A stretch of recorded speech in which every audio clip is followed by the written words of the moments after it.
Bonjour frères et sœurs, ça va? Nous allons mettre ces moments aux mains du Seigneur. Seigneur Jésus, nous te remercions encore une fois. Tu nous as permis de voir le jour, Jésus. Nous te bénissons, Seigneur. Alléluia. Merci pour tout ce que tu nous prépares, Seigneur. Merci encore, Jésus. Nous t'aimons, Seigneur. Nous t'avons prié en ton saint nom, Seigneur. Amen. Eh bien, frères et sœurs, je vous dis encore bonjour. Et je vous laisse ce matin pendant une trentaine de minutes avec le frère Shoah qui va vous expliquer ce que c'est que le bon dépôt. Gardez le bon dépôt. Écoutez attentivement cet homme qui sera en Guadeloupe en 2019.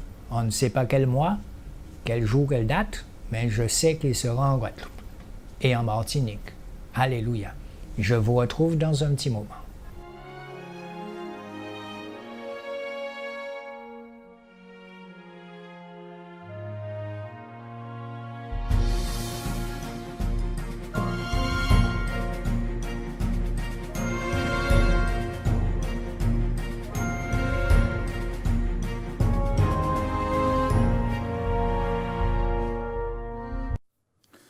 De nouveau sur TV et Radio de Vie, bonsoir à chacun, bonsoir à tout le monde, que le Seigneur soit béni. Seigneur, nous te confions toutes choses, conduis-nous par ton Saint-Esprit, au nom de Yeshua. Amen. Voilà, il est 19h40, heure locale, et nous sommes en direct sur TV et Radio de Vie. Nous sommes dans 2 Timothée, chapitre 1er, et nous lirons à partir du verset 10. 2 Timothée chapitre 1er, à partir du verset 10. Et on va plutôt, à partir du verset 8, voilà. « N'aie donc pas honte du témoignage à rendre à notre Seigneur, ni de moi, qui suis son prisonnier, mais prends part aux souffrances de l'Évangile selon la puissance de Dieu, qui nous a sauvés et nous a appelés par une sainte vocation, non selon nos œuvres, mais selon son propre dessein et selon la grâce qui nous a été accordée en Jésus-Christ avant les temps éternels, et qui maintenant a été manifestée par l'apparition de notre Seigneur, donc je crois qu'il y a un petit souci technique, comme je le lisais sur l'écran, par l'apparition de notre Seigneur, de notre Sauveur Jésus-Christ, qui a anéanti la mort et qui a mis en lumière la vie et l'immortalité par l'Évangile, pour lequel j'ai été établi prédicateur, apôtre et docteur des nations. C'est pourquoi aussi je souffre ces choses. Mais je n'en ai pas honte, car je connais celui en qui j'ai cru. Et je suis persuadé qu'il est puissant pour garder mon dépôt jusqu'à ces jours-là. Ensuite, Paul dit maintenant à Timothée, par rapport au dépôt, retiens dans la foi et dans la charité qui est en Jésus-Christ le modèle des saines paroles que tu as apprises de moi. Garde le dépôt par le Saint-Esprit qui habite en nous. Waouh!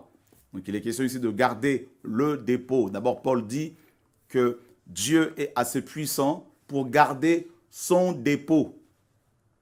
Et nous savons tous ce que c'est un dépôt. Voilà. Et donc, un dépôt peut être une espèce d'entrepôt, par exemple. Un endroit où l'on va, n'est-ce pas, stocker des choses, on va mettre des choses et on va garder des choses qui sont précieuses. Et alors, notre entrepôt à nous, c'est notre cœur. Et notre cœur contient justement cette parole véritable, cet évangile véritable, la saine doctrine. Et qu'est-ce qui se passe? L'ennemi de nos âmes, ainsi que ses agents, ses démons, ces hommes et ces femmes qui sont à son service, cherchent par tout le moyen à voler notre dépôt. Et l'apôtre Paul était en prison. Et ce livre de Timothée, notamment 2 Timothée, selon certains, est sa dernière épître. Paul était un vieillard. Et vers la fin, il annonce même de cette épître, il parle même de son départ imminent, disant qu'il avait achevé sa course, qu'il avait gardé la foi, justement. C'est ça, il est question de garder la foi et que la couronne de justice allait lui être remise par le Seigneur. Alors, mes amis, Paul qui est en prison, Paul qui était certainement secoué, qui était un homme avec des sentiments, comme vous et moi. Paul était certainement, à un moment donné, il pouvait être secoué et il pouvait être dans la tristesse parce que ce n'était pas forcément facile. Et il le dit lui-même, hein, pour ne pas avoir tristesse sur tristesse. Dieu, une fois, a dû guérir, épargner quelqu'un de la mort, un de ses collaborateurs. Hein. Donc, vous voyez, donc Paul a vécu beaucoup de souffrances. Toutes ces souffrances, pour Dieu, hein, étaient... Dieu les permettait pour pouvoir travailler Paul. Mais par contre, l'ennemi pensait qu'au travers de toutes ces souffrances, Paul allait perdre le dépôt. Que Paul allait perdre la foi pour se tourner vers lui. Mes amis, Paul, ensuite, parle à Timothée en disant, toi aussi, tu dois garder le dépôt. Tu dois garder le dépôt. Et ici, le dépôt en question, Paul fait allusion en fait à la foi, n'est-ce pas, à la charité. Et il parle du modèle des saines paroles que Timothée avait apprises de lui. Paul, sachant qu'il allait partir pour le royaume céleste, et il va, n'est-ce pas, avertir son fils dans la foi, son fils légitime comme il l'a appelé, en lui disant, moi, même si moi je m'en vais, mais toi tu dois tout faire pour garder le dépôt. Ici, garder ici, c'est veiller sur, et c'est être le gardien de ce dépôt, voyez. Et c'est vraiment capital. Paul voulait que Timothée garde la saine doctrine parce qu'il savait qu'il allait devoir affronter toutes sortes de difficultés, toutes sortes de combats et d'individus qui ne sont pas du Seigneur, qui sont là pour chercher des failles, pour chercher les moindres erreurs afin de détruire les enfants de Dieu. Des vrais pharisiens, des vrais sorciers, des vrais satanistes et qui s'infiltrent dans les assemblées pour pouvoir détruire les enfants de Dieu, pensant pouvoir les détruire, parce que personne ne peut détruire l'église du Seigneur. Alors, Paul dit à Timothée, il faut que tu gardes le bon dépôt, parce qu'il y a des dépôts qui ne sont pas bons, dont il faut se débarrasser.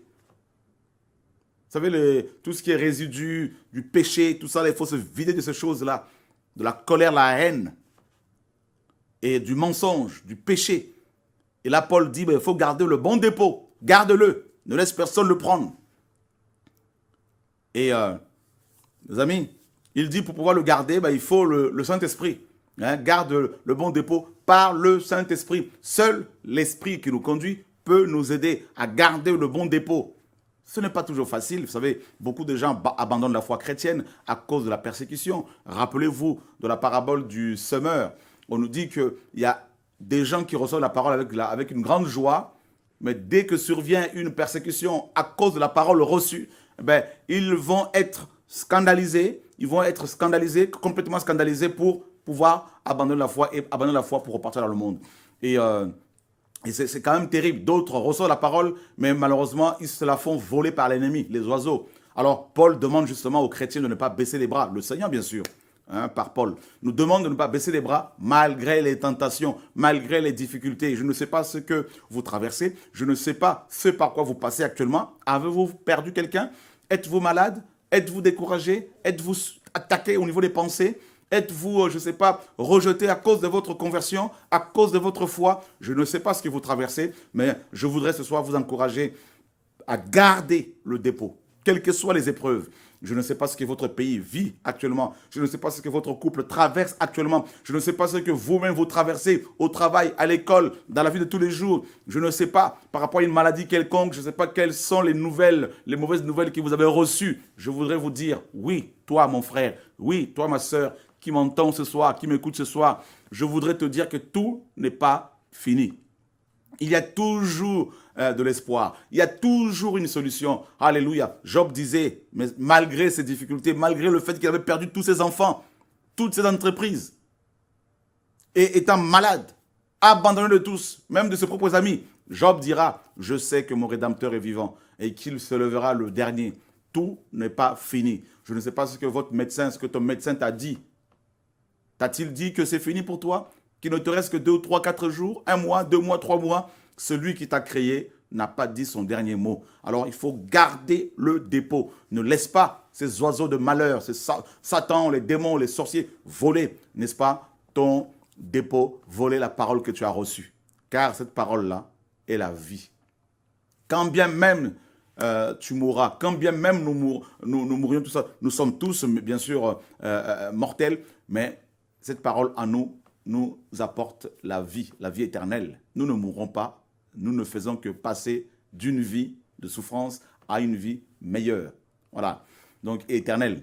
Alors, il ne faut surtout pas baisser les bras. Paul en prison n'a pas baissé les bras et nous nous n'avons pas encore été emprisonnés à cause du Seigneur, quoique j'ai vécu un court emprisonnement au Gabon, surveillé par un militaire avec une Kalachnikov, mais le Seigneur m'a fait sortir de là, gloire à Dieu. Mais il ne faut pas baisser les bras. Il faut rester dans la foi, ne pas baisser les bras, même si Paul dit, même si Satan veut nous faire reculer, il ne faut pas baisser les bras. Paul dit dans 1 Timothée 4.1, l'Esprit dit expressement que dans les derniers jours, quelques-uns abandonneront la foi pour s'attacher à des esprits séducteurs et des doctrines des démons. Vous voyez, si vous êtes dans le péché, si vous êtes dans l'abandon, si vous avez baissé la garde, baissé les bras, vous pouvez revenir encore. Vous n'êtes pas encore mort, tout est possible. Revenez au Seigneur. Ne laissez pas l'ennemi continuer à vous mentir, à vous détruire. C'est votre éternité qui est en jeu. Alors revenez au Seigneur, ne baissez plus les bras. Remettez-vous à prier, remettez-vous à méditer la parole du Seigneur. Quelqu'un vous a abandonné, votre femme vous a rejeté, votre mari vous a quitté, votre femme vous a quitté, on vous a trompé. Je ne sais pas ce que vous traversez, mais tout n'est pas fini. Ne laissez pas les choses de ce monde vous éloigner du Seigneur. Ne laissez surtout pas les gens de ce monde vous éloigner de la vérité qui est affranchie. Nous sommes dans 1 Timothée 6. Seigneur, merci pour ton évangile. Alléluia, gloire à Dieu. 1 Timothée chapitre 6. Le Seigneur nous guérit, le Seigneur nous sauve. Alléluia. Le verset 20, Paul continue à parler à Timothée, son fils dans la foi. Timothée, garde le dépôt en fuyant les discours vains et profanes et les contradictions d'une science faussement ainsi nommée, dont font profession quelques-uns qui se sont détournés de la foi. Que la grâce soit avec toi. Amen. Vous voyez, Paul parle toujours du dépôt ici. Il dit, cette fois-ci, il faut fuir maintenant les discours vains et profanes et les contradictions d'une science faussement ainsi nommée, dont font profession quelques-uns qui se sont détournés de la foi. Il y a beaucoup de gens qui se sont détournés de la vérité, de la foi, qui sont rebelles, qui sont jaloux, qui sont méchants, qui sont hypocrites, n'est-ce pas? Et qui veulent des postes, qui veulent, je ne sais pas, l'argent, qui veulent des femmes, qui veulent, je ne sais pas, la gloire de ce monde. Et qui vont entraîner des gens dans leur chute, qui ne veulent pas chuter tout seul, comme Satan le diable, qui n'est pas parti seul, qui n'a pas été chassé seul.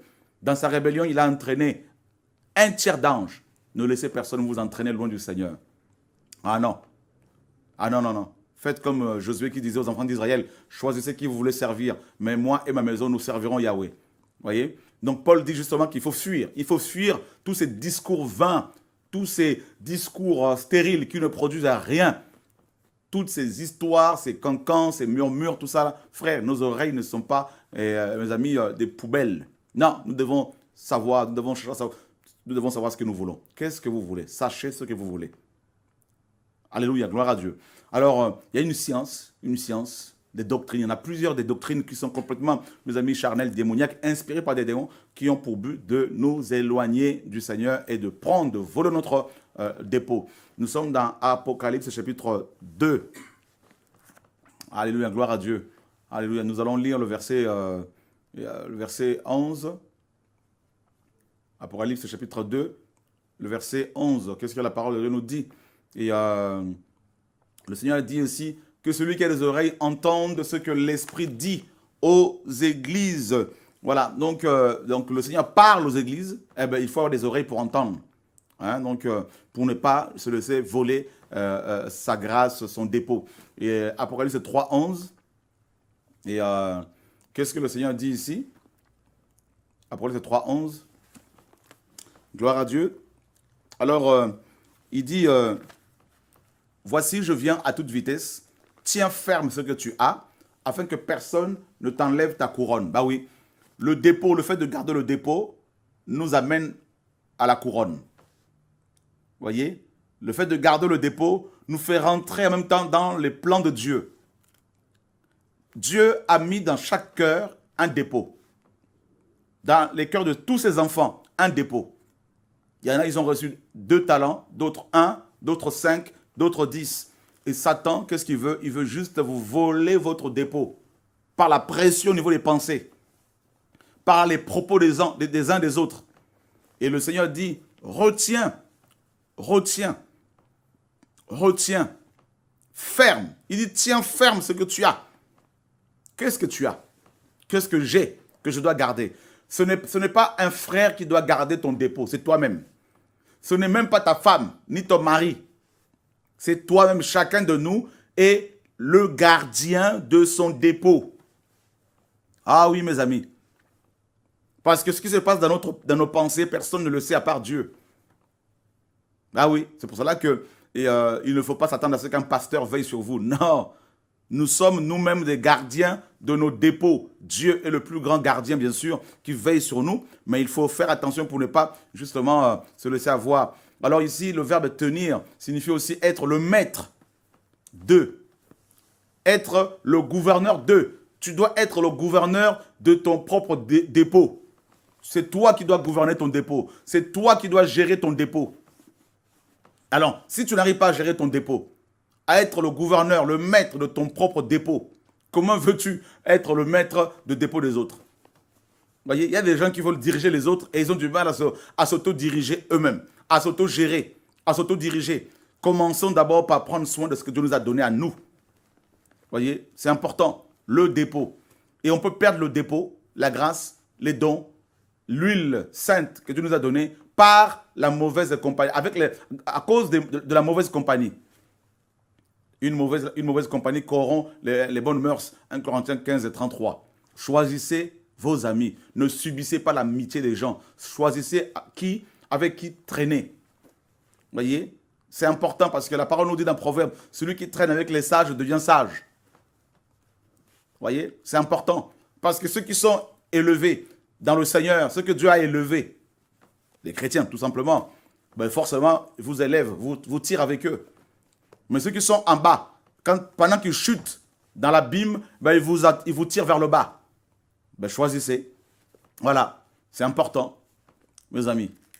C'est important de traîner avec des gens qui aiment le Seigneur, qui cherchent le Seigneur, pas des gens qui passent leur temps sur les uns les autres. Ah, là-bas, il y a quoi? Qu'est-ce qui se passe dans tel couple? Où est ton problème? Occupe-toi de ta propre vie, de tes enfants, de ta femme, de ton mari, ou de ta propre vie, au lieu de chercher à savoir ce qui se passe chez les gens. Vous savez, nous sommes dans un monde où il n'y a plus de limites, il n'y a plus de barrières à cause du net, à cause d'Internet, à cause de YouTube, à cause de la téléphonie. Eh ben, les gens qui sont en Australie veulent savoir ce qui se passe chez vous alors que vous êtes en France.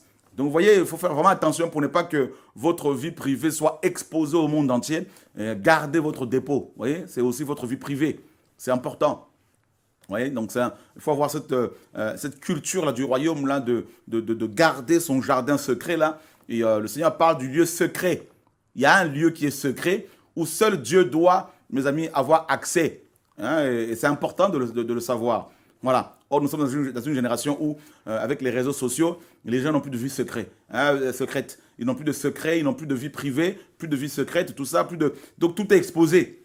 Et c'est grave. Voilà notre génération. Du coup, ben, ils vendent leur vie, tout leur secret, tout sort comme ça, là.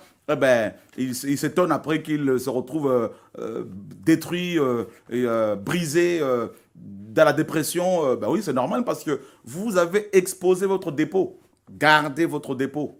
Vous voyez, c'est important, mes amis. C'est très important de garder notre dépôt et de veiller sur notre dépôt. Alors, il y en a, leur dépôt, c'est, je ne sais pas, sur le don de guérison. D'autres, c'est le don de prophétie. D'autres, c'est le don de vision. D'autres, c'est la connaissance de la parole, l'enseignement. D'autres, c'est l'apostolat. D'autres, c'est le ministère pastoral, prophétique. C'est, je ne sais pas, chacun de nous a reçu un appel. Mon frère, ma soeur, qu'est-ce que tu as reçu du Seigneur que tu dois cultiver, que tu dois arroser en lisant la parole tous les jours, en méditant la parole, en priant, hein? Tu vas avoir ce dépôt qui va prendre de l'ampleur et ce dépôt a pour but de te protéger toi-même parce que le dépôt, c'est la présence du Seigneur aussi en nous. Ce dépôt a aussi pour but d'aider les autres. Et Paul parle de la saine doctrine. Il parle de saines paroles, paroles saines, voyez, qui peuvent apporter, qui apportent la vie, qui apportent la libération. C'est important de garder, de tenir ça, de tenir ce dépôt ferme. Et je disais tout à l'heure que le verbe tenir ici signifie aussi être maître d'eux, être le gouverneur d'eux, être, mes amis, quelqu'un qui veille, être un veilleur, un surveillant, un gardien. Vous voyez, tenir à la main aussi, tenir à la main et ne pas se laisser voler son dépôt aussi. Vous voyez, ne pas laisser échapper le dépôt. Regardez les 5 vierges folles. Elles avaient des lampes. Et ces lampes, mes amis, à un moment donné, ont manqué d'huile. Ben, elles ont perdu le dépôt. Elles ne sont pas rentrées dans le royaume. Vous voyez? Ben voilà. Elles ont perdu le dépôt, l'huile. Mes amis, à force de rouler, il faut que l'huile se renouvelle. À force de parler, de marcher, on a besoin d'être régénéré. Vous avez vu les apôtres dans Acte 2, ils étaient remplis de l'esprit. Des dépôts remplis. Voyez? Alléluia. Nous sommes des vases. À l'intérieur, il y a un dépôt. Voyez? La parole prend plusieurs images pour parler des hommes. Nous sommes des temples. Dedans, il y a quelque chose. Un temple digne de ce nom contient l'arche. Hein? Contient la table de pain de proposition. Hein? De proposition. Contient le chandelier. Voilà le dépôt. Voyez, mes amis. Contient les chérubins. Voyez, contient aussi, alléluia, gloire à Dieu, la verge. Alors, on va décrire un peu ce dépôt-là rapidement. Voyez, alléluia. Dans ce dépôt-là, dans le dépôt-là, toi, tu es ce vase. Dedans, il y a un dépôt. Voyez, c'est la même chose qui se trouve, qui était, la même chose, les mêmes choses qui étaient dans le temple de Salomon, dans le tabernacle de Moïse, qui se trouve en nous. Dedans, parlons d'abord du lieu très saint, de Saint de Saint, il y avait l'arche de gloire. C'est la présence de Dieu, la gloire de Dieu. Voilà le premier dépôt. Dieu lui-même, l'arche, Yeshua. Et dans l'arche, il y a, mes amis, la manne. Il y a des gens, ils n'ont pas de dépôt. Quand ils parlent, il n'y a rien, c'est sec. Voilà pourquoi ils sont toujours derrière les gens qui ont un dépôt. Ils ne peuvent pas se passer d'eux. Ils ne peuvent que les suivre de près, les regarder pour voir des failles afin de critiquer. Celui qui a un dépôt ne se préoccupe pas des autres. Voyez, il leur manque la manne, le pain des grands, le pain du ciel. Mes amis, Yeshua lui-même. Et dans l'arche, il y avait le bâton. Vous avez des gens qui veulent faire le ministère avec des bazookas. Mais ceux qui ont le dépôt de Dieu, mes amis, ils ont juste un bâton. Mais quel bâton? Un bâton qui peut avaler tous les serpents. C'est-à-dire, ils paraissent simples, mais ils sont dangereux. Voyez mes amis, ils peuvent être négligés, mais quand ils sont saisis, tout le monde se rend compte qu'il y a de l'eau. Mais vous avez des gens, ils sont des nuées, mais sans eau. Il n'y a pas de dépôt. Ils sont des fontaines, oui. Mais quand on va pour ouvrir comme ça, il n'y a pas le dépôt, il n'y a pas l'eau. Jude le dit. Ce sont des fontaines, ils ont des noms fontaines. Ils ont la décoration de fontaine. Mes amis, quand on les approche, on dit il y a une fontaine, on va pouvoir boire parce qu'on a soif. Quand on ouvre, c'est que de bruit. Cloc, cloc, cloc, parce qu'il n'y a pas l'eau. C'est pour cela qu'il faut garder le dépôt, mes amis. Il y a fontaine et fontaine. Il y a nuée et nuée. La nuée sans eau est une nuée qui ne peut pas arroser la terre. Alors que les agriculteurs attendent de la pluie pour avoir leurs semences. La nuée arrive, comme ça tout le monde voit la nuée. Mais quand on attend l'eau, il n'y a pas l'eau. Mes amis, voyez le dépôt, l'eau de la parole. Le Seigneur a dit, celui qui croit en moi, des fleuves d'eau vive. Il n'a pas dit un fleuve, des fleuves d'eau vive couleront de son sein. Parce que c'est un dépôt. Vous avez vu le dépôt dans Ézéchiel 47, ce temple d'où sortait l'eau pour aller assainir les eaux de la mer qui étaient sales. Mes amis, c'est grave. Dans le Saint de Saints, il y avait des chérubins de gloire. C'est l'image de la gloire de Dieu, la sainteté. Et quand on sortait de ce lieu pour aller dans le lieu saint, on trouvait quoi? On trouvait la table des pains de proposition, le pain de vie, le dépôt, la parole véritable, la parole révélée, le réma.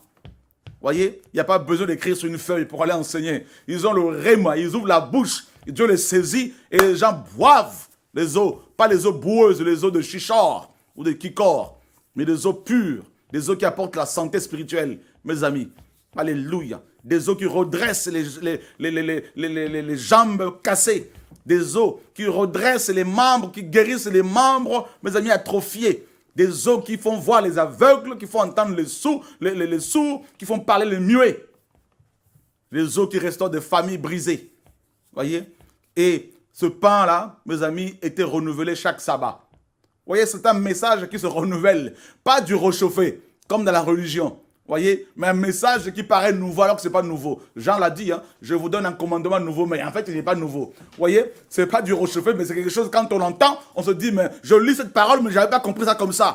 Pourtant, c'est là depuis des années. C'est ça l'évangile. C'est d'illumination en illumination, de gloire en gloire. Alléluia, gloire à Dieu, les pains de proposition. Mais il y en avait, mes amis, 12. Pourquoi? 12, c'est le fondement. Voyez, mes amis, 12, c'est le gouvernement. C'est un pain gouvernemental. C'est quand on le mange, on a automatiquement l'autorité royale. Et quand on parle comme un roi. Le dépôt, mes amis. Alléluia. Paul dit, vous ne pouvez pas participer à la table du Seigneur, à la table des démons. Il y a des églises où quand vous y allez, il y a des tables de démons, mes amis. Une doctrine qui tue. Voyez. Et ensuite, vous avez dans le lieu saint, il y avait mes amis, l'autel des cuivres, ou de bronze, ou d'airain. Là, c'est la croix, le dépôt. Il ne faut pas perdre l'évangile de la croix. Il ne faut pas quitter la croix de vue. Voyez, la mort et la résurrection de Yeshua, notre Seigneur et Sauveur. C'est cela l'évangile, frères et sœurs. Alléluia, gloire à Dieu. Voyez, Paul dit la prédication de la croix est une folie pour ceux qui périssent. L'évangile véritable, c'est cela, la croix. La repentance, la conversion, la crainte de Dieu, l'amour véritable, la mort par rapport au péché. Mes amis, la vie de sanctification. C'est cela, le dépôt, qu'il ne faut pas perdre. Vous voyez, c'est Paul, quand il dit à Timothée, garde le dépôt là, il fait allusion à toutes ces choses, là, les saines paroles. Alléluia, gloire à Dieu, mes amis. Oh, Dieu est magnifique. Il y avait quoi dans le lieu saint? Mes amis, il y avait aussi l'autel de parfum. L'autel de parfum, ça c'est l'adoration. C'est une vie, tu passes par la croix, ta vie est sanctifiée et tu dégages une odeur, n'est-ce pas, une bonne odeur que Dieu agrée. Hein? Que le Seigneur soit béni, c'est l'adoration. Il ne faut pas perdre cela de vue. Il faut adorer Dieu parce que Dieu nous a créés pour cela. Il veut être adoré. Vous voyez? Et il veut cela, l'adoration, la louange. Vous voyez? Il faut garder le dépôt, mes amis. C'est cela. Et ces choses-là, nous les avons en nous, en permanence. En permanence. Vous vous rendez compte? Et Paul dit, gardez tout ça. Parce que si vous ouvrez une porte, l'ennemi va rentrer, il va prendre tout. C'est pour cela qu'il faut garder nos portes, les oreilles, il faut les garder. On n'entend pas n'importe quoi. On entend des choses, on va prier Dieu, confirme-moi. Seigneur, j'ai entendu telle chose sur tel frère, telle sœur. Je veux que toi, tu me parles sur lui, sur elle. Voilà l'évangile, mes amis. Oh, que Dieu nous garde. Gardez le dépôt que le Seigneur vous a donné. Les sages avaient gardé leur dépôt de l'huile. Même pendant l'apostasie, elles ont gardé l'huile. Vous voyez, pendant les tribulations, gardez l'huile. Même si vous vous retrouvez seul, ne perdez pas votre intimité avec le Seigneur, votre vie de prière, de méditation quotidienne de la parole de Dieu. Même si on vous expulse des assemblées, même si vous vous retrouvez seul dans un désert, dans une ville où il n'y a pas d'église, mais vous êtes membre de l'église de Christ. Alors, même s'il n'y a personne avec vous, mais le Seigneur est esprit, il est là, ne soyez pas idolâtres. Chacun doit lutter pour garder son dépôt. Ne cherchez pas à ce que le frère Shura le fasse pour vous. Je ne suis pas votre Dieu. Je ne serai pas votre Dieu. Je ne suis qu'un homme comme vous, un homme mortel avec des défauts. Et mes amis, seul Jésus-Christ n'a pas de défaut. Seul Yeshua est parfait. Voilà pourquoi ne vous focalisez pas sur nous. Allez vers le Seigneur, cherchez-le, priez-le, adorez-le, servez-le. Et nous sommes vos frères, nous sommes vos serviteurs. Nous sommes, mes amis, nous sommes à rien sans Jésus-Christ de Nazareth. À rien. À rien. À lui seul, la gloire, la louange, l'honneur, la majesté au siècle des siècles. Amen. À bientôt. Au revoir. Et à samedi. Au revoir.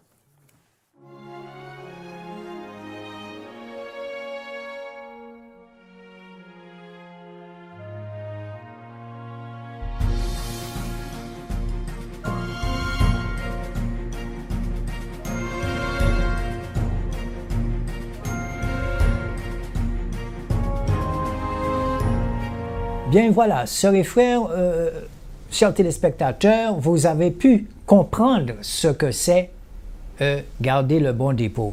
Eh bien, nous allons continuer dans la même lignée et nous allons voir ce texte qui parle justement du comportement de Jésus envers sa mère et ses frères. La famille spirituelle, qu'est-ce que c'est? Selon Jésus, c'est quoi la famille spirituelle? Ceux qui forment le corps spirituellement, c'est quoi? Matthieu 12, verset 46. Et comme il parlait encore aux foules, voici sa mère et ses frères se tenaient dehors, cherchant à lui parler. Verset 47. Et quelqu'un lui dit, voici ta mère et tes frères sont là dehors, qui cherchent à te parler. Mais il répondit à celui qui lui avait dit cela, qui est ma mère et qui sont mes frères? Et étendant sa main sur ses disciples, il dit, voici ma mère et mes frères, car quiconque fera la volonté de mon Père, qui est dans les cieux, celui-là est mon frère et ma sœur et ma mère. Alléluia. Jésus, alléluia. Voilà-t-il pas que Jésus est en train de nourrir le peuple, puisqu'on dit, et comme il parlait encore aux foules,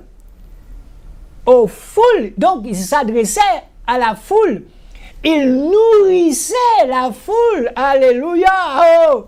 Comprenez bien cela, frères et sœurs, pour bien comprendre c'est quoi la famille spirituelle, alléluia. Donc, il nourrissait, il donnait une bonne nourriture, et que se passe-t-il? Eh bien, l'ennemi, il va se servir de la mère de Jésus, il va se servir des frères de Jésus pour venir casser ce repas. Mais vous avez pu vous rendre compte que Jésus n'a pas perdu son fil. Vous vous rendez compte? Vous vous rendez compte demain si on voit quelqu'un dire renier sa mère, carrément renier ses frères? Parce que pourquoi? Jésus était dans un repas. Et vous savez très bien, frères et sœurs, quand vous êtes saisis par le Saint-Esprit, ah là là là là, vous n'avez pas envie de sortir de là. Mais l'ennemi qui vous surveille, il viendra toujours pour chercher à mettre l'ivraie. Alléluia. Il fera tout ce qui est en son pouvoir pour venir casser cette bonne nourriture qu'il est en train de donner à la foule. Et qu'est-ce que l'ennemi fait? L'ennemi va se servir de la mère de Jésus et des frères de Jésus. Mais comment m'expliquer que Jésus, il est à l'intérieur? Puisqu'on parle, on dit que voici ta mère et ton frère qui sont dehors. Qu'est-ce que Marie faisait dehors? Qu'est-ce que les frères de Jésus faisaient dehors? Ils devaient être à l'intérieur. Alléluia! Mais qu'est-ce qu'ils faisaient dehors? Et encore une fois, frères et sœurs, faites attention pour ne pas vous retrouver dehors. Faites attention pour ne pas vous retrouver comme l'arche de Noé, ceux qui sont restés dehors, parce que quand l'arche était fermée, elle était bien fermée. Et ne voilà-t-il pas, comme on dit dans ce texte, Jésus est en train de parler, mais avec une dynamisme, on sent vraiment qu'il n'a pas envie de s'arrêter. Et alors que la foule est en train de prendre un bon repas. Et ne voilà-t-il pas que quelqu'un vient pour casser ce bon repas?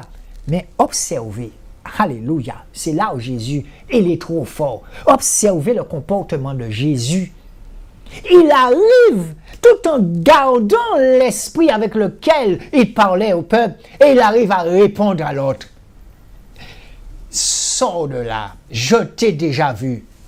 Et pendant qu'il continue, il dit, mais non, qu'est-ce que tu racontes? Tout en ne perdant pas son fil, alléluia, alléluia. Il dit, mais qu'est-ce que tu viens me raconter là? Voici ma mère, voici mes frères, en pointant ceux qui sont avec lui et qui font la volonté de son Père tous les jours avec lui. Mais Marie, la mère de Jésus, elle était dans sa tête à ce moment. Elle était dans sa tête. Si vraiment elle marchait par l'esprit, peut-être ce jour-là, je dis, eh bien, elle se serait retrouvée à côté de Jésus, à l'intérieur, quand on va faire des rôles là. Alléluia, Jésus.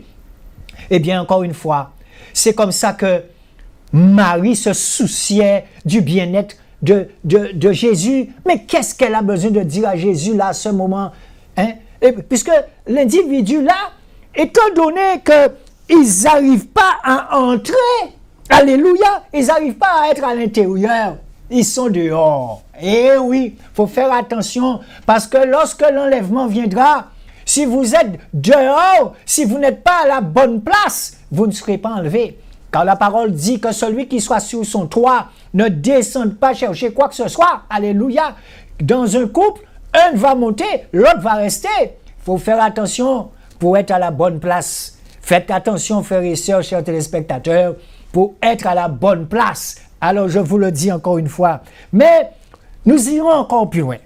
Nous verrons, par exemple, dans la parabole du blé et de l'ivraie. Oh là là là là là là. Matthieu 13, versets 24 à 30. Jésus. Alors, il leur proposa une autre parabole, c'est Jésus. Et il dit, le royaume des cieux est semblable à un homme qui a semé de la bonne semence dans son champ. Mais pendant que les hommes dormaient, son ennemi vint et sema de l'ivraie.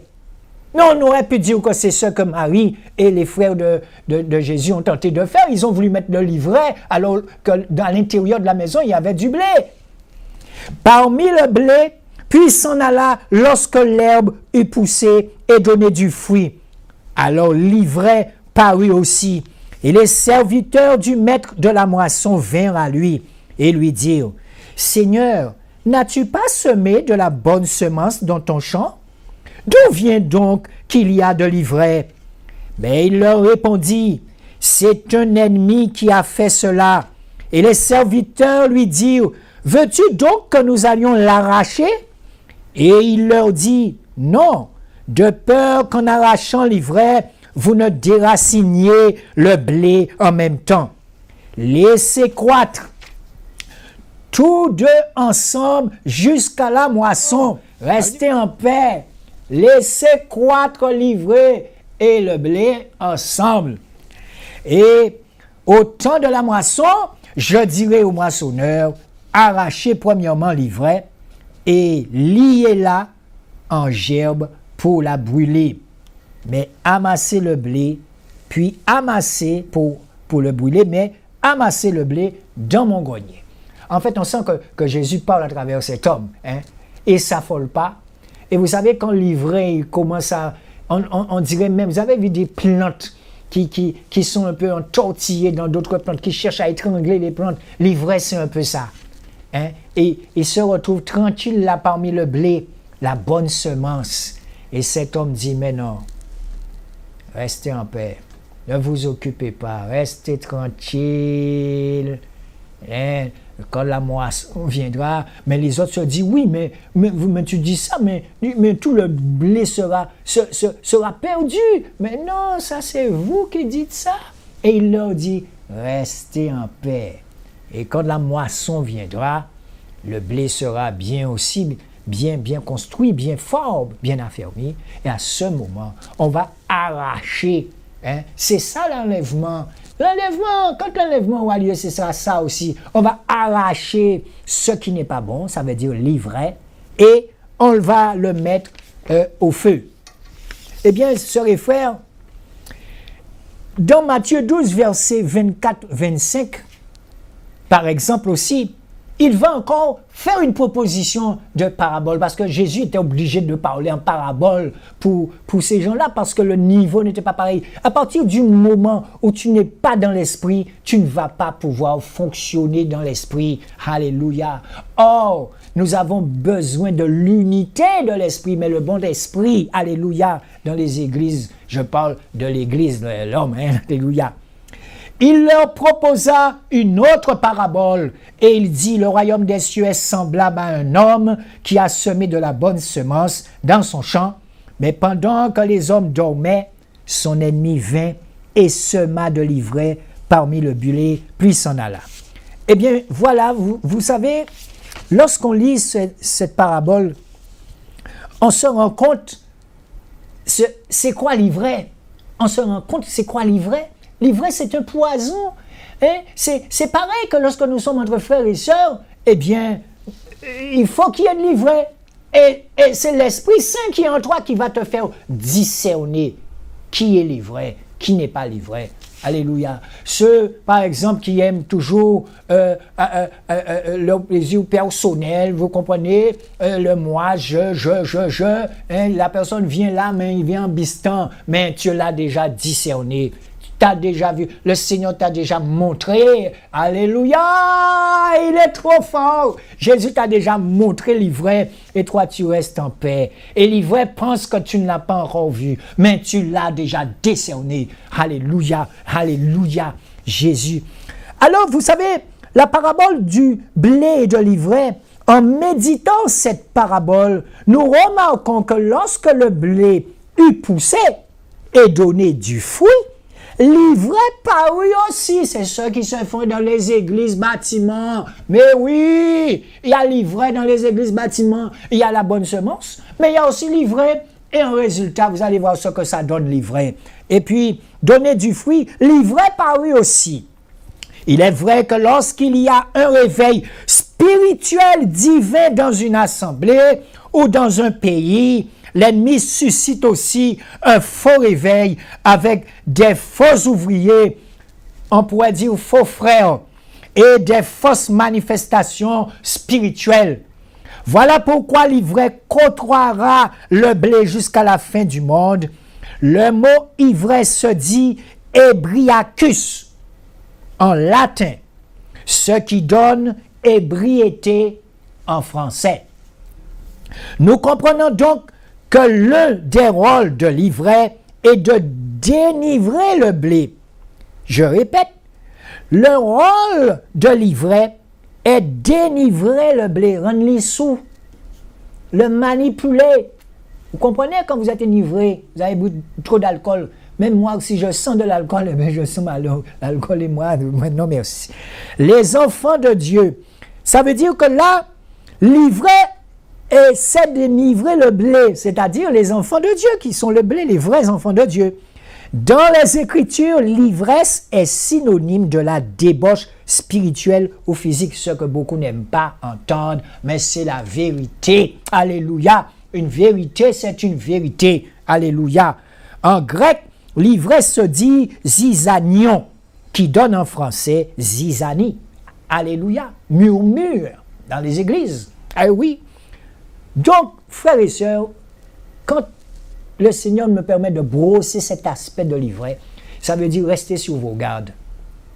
Il y aura toujours autour de vous l'ivraie, le blé en train de bien pousser, mais il y aura toujours autour de vous l'ivraie qui viendra, qui va vous donner une petite tape dans le dos. Alors ma sœur, la sœur viendra, alors mon frère, on va vous raconter toute espèce de choses, mais les yeux de votre cœur discernera ce qui sort de la bouche de l'ennemi. Et oui, nous vivons dans le monde.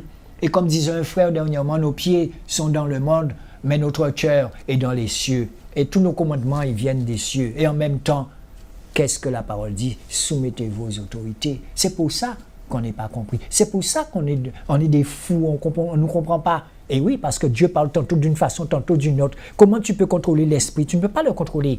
Tu ne peux pas le contrôler, il fait ce qu'il veut. Parce que lorsque tu ne me verras pas là, mais je surgirai quelque part d'autre. Alléluia. Parce que moi, je ne contrôle rien, je ne calcule rien. Alléluia, alléluia. Frères et sœurs, j'espère que vous avez bien compris. C'est souvent que vous m'appelez. Vous me dites, mais il faut trouver un local. Suite, par exemple, aux 2 séances que nous avons fait à la MJC des Abîmes, certains d'entre vous, beaucoup m'ont dit, on se sent tellement bien avec vous, il y a la vérité, tout le monde peut parler, il y a un respect. Mais dites que l'un de vous, là, vous prenez vos numéros de téléphone. Vous savez pourquoi ça marche? Je vais vous expliquer pourquoi ça marche. Parce que l'ivraie n'est pas encore entré dans ce que le Seigneur est en train de mettre en place. Mais Il suffirait de changer vos numéros de téléphone pour commencer à entendre certains commencer à murmurer. Ah ouais, les frères ont fait ça. Ah ouais, je ne suis pas d'accord. Ah ouais, livret. Alléluia, livret. Voilà comment. Et c'est pour cela que vous me dites de monter une église. Mais quelle église? Avec qui? Restez chez vous avec votre Jésus, je reste chez moi avec mon Jésus, et on se parle, on communique le dimanche, on communique le samedi, et quand le Seigneur me met à cœur de prendre la MJC, je prends la MJC, on se rejoint. Faites attention, ne donnez à personne votre numéro de téléphone. Comme ça, personne ne va vous appeler pour murmurer dans votre oreille, le faire ceci, le faire cela. Avançons, alléluia, avançons dans l'amour du Seigneur, alléluia. Et c'est comme ça que lorsque vous n'êtes pas affermi, lorsque vous n'êtes pas un chrétien affermi, eh bien, vous vous laissez avoir, Et quand vous êtes dirigé par un aveugle, eh bien, vous êtes aussi aveugle, alléluia. Et je demande au Seigneur d'ouvrir vos yeux. Faites attention aux gens que vous côtoyez.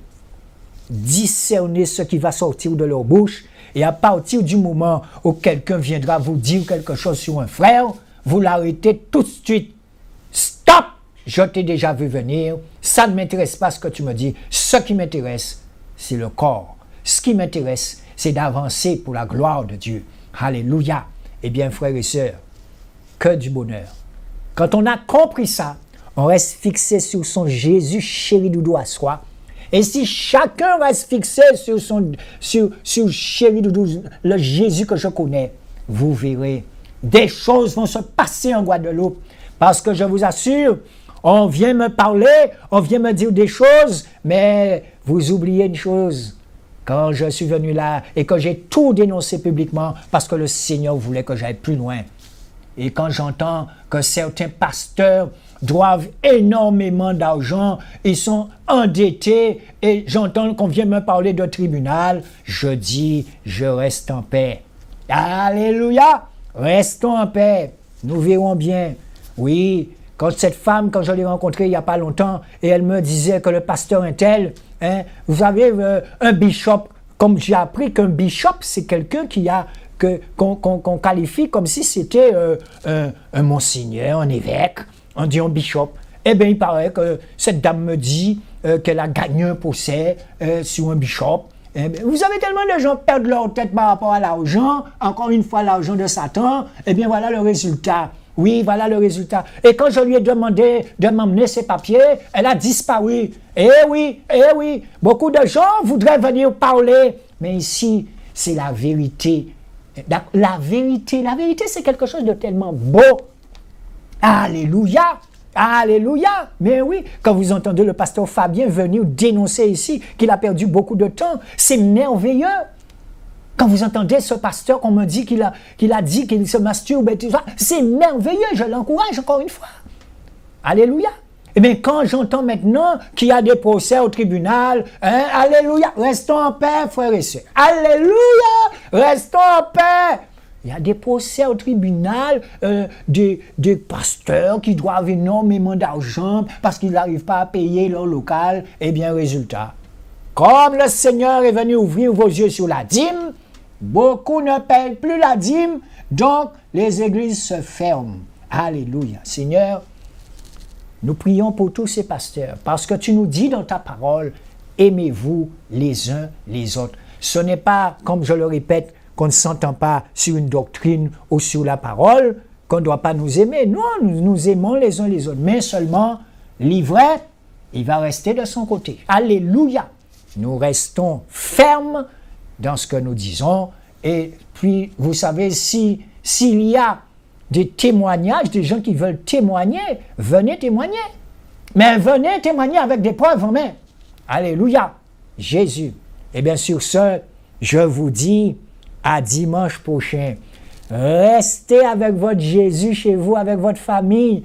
Vous pouvez me joindre au 06 90 59 86 11. Jésus, que du bonheur. J'espère que vous avez compris, frères et sœurs. Faites attention à l'ivraie. Alléluia. Et sur ce, je vous aime de l'amour du Seigneur. À dimanche prochain.